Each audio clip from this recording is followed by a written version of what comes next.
Good morning students. मैं दिनेश पांडे, हिंदी अध्यापक। आज आप लोगों को पवन दूतिका का दूसरा भाग पढ़ाऊंगा। बच्चों,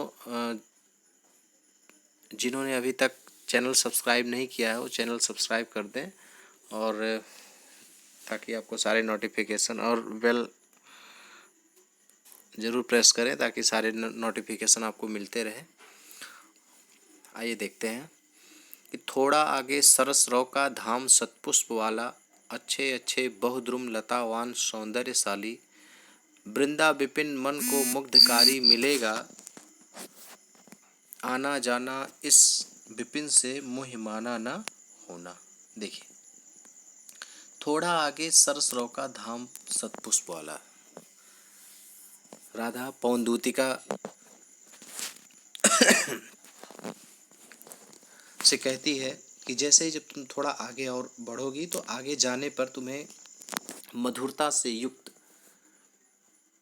मधुर ध्वनि से युक्त एक ऐसा स्थान तुम्हें मिलेगा, वृंदावन, जो कि मधुर ध्वनियों से, वहाँ की जो वहाँ पक्षी हैं, पक्षियों के मधुर कलरव जो तुम्हें सुनाई देंगे। अनेक प्रकार के वहाँ पुष्प होंगे, शतपुष्प, सैकड़ों पुष्पों से युक्त तुम्हें वह वृंदावन दिखाई देगा, जिसमें अच्छे अच्छे अनेक प्रकार के वृक्ष, लताएं जो कि सुंदरता से परिपूर्ण होंगी, वहाँ प्राप्त होंगी, तुम्हें दिखाई देंगी, है ना। सुंदर लताएं, अच्छे अच्छे वृक्ष वहाँ तुम्हें प्राप्त होंगे। तुम वृंदा विपिन मन को मुग्धकारी मिलेगा, वह वृंदावन तुम्हें जो है मोह लेने वाला होगा, अपनी सुंदरता से, अपने सौंदर्य से, अपने जो है मधुर ध्वनि से तुम्हें आकर्षित करने का प्रयास करेगा। लेकिन तुम आना और उस विपिन, तुम जाना और चले आना, लेकिन उस वन में कभी जो है मोहित मत होना, वहाँ ठहर मत जाना, है ना। वृंदा विपिन मन को मुग्धकारी मिलेगा, आना जाना इस विपिन से मोह माना ना होना। तुम आना और चले जाना, लेकिन उस जंगल के प्रति कभी जो है क्या होना, मोहित मत होना, सम्मोहित मत होना। आगे देखिए, जाते जाते अगर पथ में, जाते जाते अगर पथ में क्लांत कोई दिखावे, तो जाके सन्निकट उसकी क्लांतियों को मिटाना, धीरे धीरे परस करके गात उत्ताप खोना, सदगंधों से श्रमित जन को हर्षितों सा बनाना। देखिए, अब फिर उन्होंने कहा कि आगे जैसे जैसे तुम आगे बढ़ोगे, आगे जाओगे, तो पथ में क्लांत कोई दिखावे, तो रास्ते में अगर तुम्हें कोई दुखी दिखाई देता, क्लांत माने क्या, दुखी, क्लांत कोई दिखावे, अगर तुम्हें रास्ते में कोई पथिक दुखी दिखाई दे रहा है, तो जाके सन्निकट उसकी क्लांतियों को मिटाना, तो उसके निकट जाकर के, उसके पास जाकर के उसके दुख को और मिटाने का प्रयास करना। देखिए, इस पंक्ति के माध्यम से जो है इन्होंने ये कहने का प्रयास किया है कि निश्चित तौर पर राधा को अपनी ही फिक्र नहीं, अपनी ही चिंता नहीं है, बल्कि आसपास के लोग जो हैं, जो भी और लोग हैं, लोक समाज है, लोक समाज के भी दुखों की चिंता है, उनके भी हित की चिंता है इन्हें, कि उनका भी हित हो। तो इसलिए उन्होंने कहा कि रास्ते में अगर कोई तुम्हें पथिक जो कि दुखी हुई दुखी पथिक कोई तुम्हें दिखाई दे, तो निश्चित तौर पर उसके निकट जाकर के उसके दुख को, उसकी क्लांति को मिटाना, और धीरे धीरे परस करके गात उत्ताप खोना। गात माने शरीर, उत्ताप माने ताप को, उसके शरीर के ताप को, उष्णता को कम करना, धीरे धीरे उसके पास जाकर के उसके शरीर की उष्णता को कम करना, उसके दुख को दूर करना, उसके क्लेश को दूर करना, और सदगंधों से और अपनी शीतल सुगंध से उस श्रमित जन को, उस थके हुए व्यक्ति को तुम खुश कर देना, प्रसन्न कर देना, प्रसन्नचित बनाना, है ना।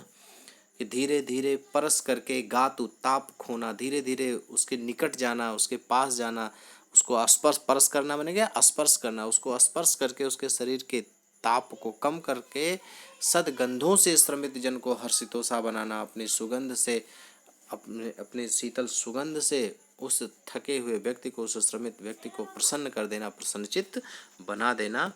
आगे देखते हैं कि लज्जाशीला पथिक महिला जो कहीं दृष्टि आवे, होने देना विकृत बसना, तो ना तू सुंदरी को, है ना। लज्जाशीला पथिक महिला जो कहीं दृष्टि आवे, होने देना विकृत बसना, ना तो तू सुंदरी को, जो थोड़ी भी श्रमित वह हो, गोद ले श्रांति खोना, होठों की और कमल मुख की म्लानताएं मिटाना। देखिए, लज्जाशीला पथिक महिला जो कहीं दृष्टि आवे। लज्जाशीला पथिक महिला, लज्जाशील जो लज्जा से युक्त हो, पथिक रास्ते पर चलने वाली ऐसी कोई महिला जो लज्जाशील हो, रास्ते पर जा रही है, कहीं अगर तुम्हें दिख जाए तो होने देना विकृत वसना ना तो तू सुंदरी को।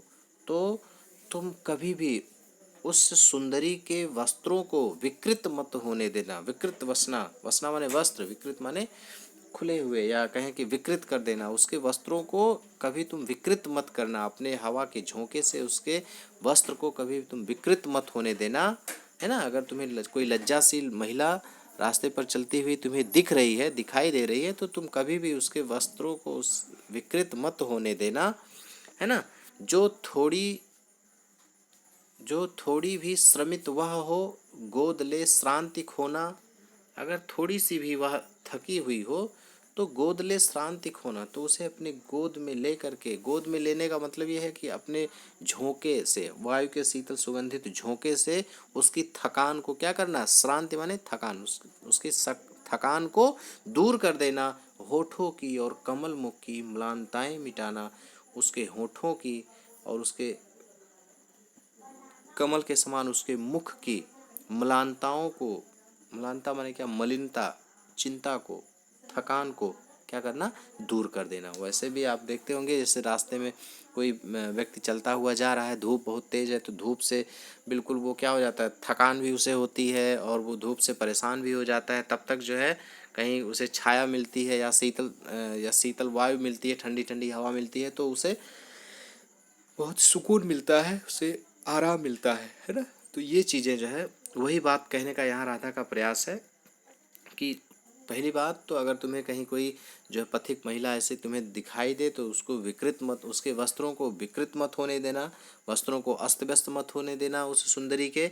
और अगर वह तुम्हें थोड़ी सी भी थकी हुई दिखाई दे रही है तो गोद ले श्रांति खोना, तो उसे अपनी गोद में ले करके, यानी कि अपने आगोश में ले करके उसकी थकान को दूर कर देना, उसके होठों की मलिनता को, होठों की मुरझाएपन को और मुख की मलिनता को दूर कर देना, मुख को हरा भरा कर देना, है ना। आगे देखते हैं। कोई क्लांता कृषक ललना खेत में जो दिखावे, धीरे धीरे परस उसकी क्लांतियों को मिटाना। जाता कोई जलद यदि हो व्योम में तो उसे ला, छाया द्वारा सुखित करना तप्त भूतांगना को। कोई क्लांता कृषक ललना, कोई क्लांता, क्लांता माने क्या, दुखी। कृषक ललना, खेतों में कार्य करने वाली स्त्री, है ना। खेत में जो दिखावे, अगर खेत में कहीं कार्य करते हुए दिखाई दे तो कोई दुखी स्त्री खेतों में कार्य करते हुए दिखाई दे तो करना क्या है कि धीरे धीरे परस उसकी क्लांतियों को मिटाना। तो आप धीरे धीरे उसे स्पर्श करके उसकी क्लांतियों को, उसके दुख को मिटा देना, उसके दुख को दूर करना। जाता कोई जलद यदि हो व्योम में तो उसे ला, और अगर कोई जाता कोई जलद, जलद माने बादल, अगर बादल तुम्हें जाता हुआ कोई दिखाई दे आकाश में तो उसे क्या करना है, उसे ला करके, जाता कोई जलद यदि हो व्योम में तो उसे ला, आकाश में अगर तुम्हें कोई बादल जाता हुआ दिखाई दे तो उसे ला करके छाया द्वारा सुखित करना, तो उसे ला करके अपनी छाया से क्या करना, उस बादल को ला करके उस पर छाया कर देना और उस छाया से उसे सुखी करते हुए उस तप्त भूतांगना को, धूप से जलती हुई उस स्त्री को, है ना, धूप से व्याकुल, उष्णता से व्याकुल, गर्मी से व्याकुल उस स्त्री को बादल द्वारा छाया दे करके उसे सुखी कर देना, उसे प्रसन्न कर देना, प्रसन्नचित कर देना, है ना। तो कहने का तात्पर्य है कि राधा को सिर्फ अपनी चिंता नहीं है, बल्कि अपने साथ साथ उसे लोकहित की भी चिंता है, लोगों के दुख की चिंता है, लोगों के कष्ट की चिंता है। ये बात जो है इस छंद के माध्यम से स्पष्ट होती है, प्रकट होती है। ठीक है, आप लोग पढ़िएगा, जो नहीं समझ में आएगा तो कमेंट बॉक्स में ज़रूर डालिएगा। ठीक।